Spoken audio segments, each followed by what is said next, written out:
parlons ici d'une division en 8, que j'avais formulée déjà en 1976, dans l'astrologie sensorielle, parue dans la revue Cosmopolitan de la fin de l'année 76.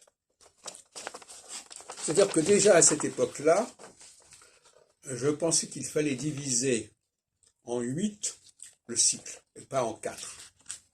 C'est-à-dire qu'il y a des demi-cycles. C'est-à-dire à mi-chemin d'une phase, il y a déjà un basculement qui se fait. Donc les phases ne sont pas de 7 ans, mais sont la moitié en quelque sorte. Donc vous divisez par 8 le cycle de Saturne, et pas uniquement par 4. Qui renvoie d'ailleurs à tout un débat qu'avait lancé d'ailleurs Patrice Guinard en son temps, à savoir l'octotopos. Par exemple, qu'il y avait peut-être que 8 maisons et non pas 12. Il semble que dans un certain nombre de cas, le 12 ait remplacé le 8. Le 8 est quelque chose d'important, parce que comme vous le savez, en hébreu, 8 c'est shemini, shmoné, et c'est aussi l'huile, shemen, qu'on retrouve d'ailleurs en français avec le 8 et l'huile, curieusement.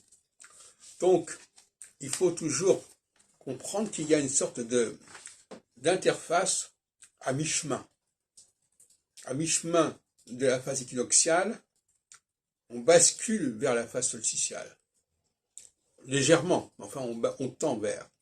À mi-chemin de la phase solsticiale, on se prépare déjà à la phase équinoxiale. Et par exemple, on s'aperçoit au niveau de préparation, que quand une phase équinoxiale commence, au sens où je l'ai entendu jusqu'à présent, eh bien il y a eu déjà une préparation, une propédeutique de quelque temps qui a précédé et qui a préparé cette phase équinoxiale. Tout doit se préparer.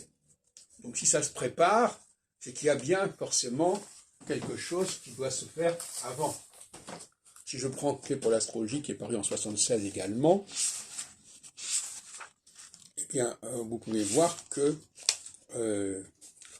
mes schémas, je vais prendre là par exemple le schéma d'Uranus, parce qu'à l'époque je travaillais sur Uranus aussi, il s'agit d'une division en 8. Ce qui se comprend d'autant plus quand les planètes sont lentes, mais pas forcément uniquement.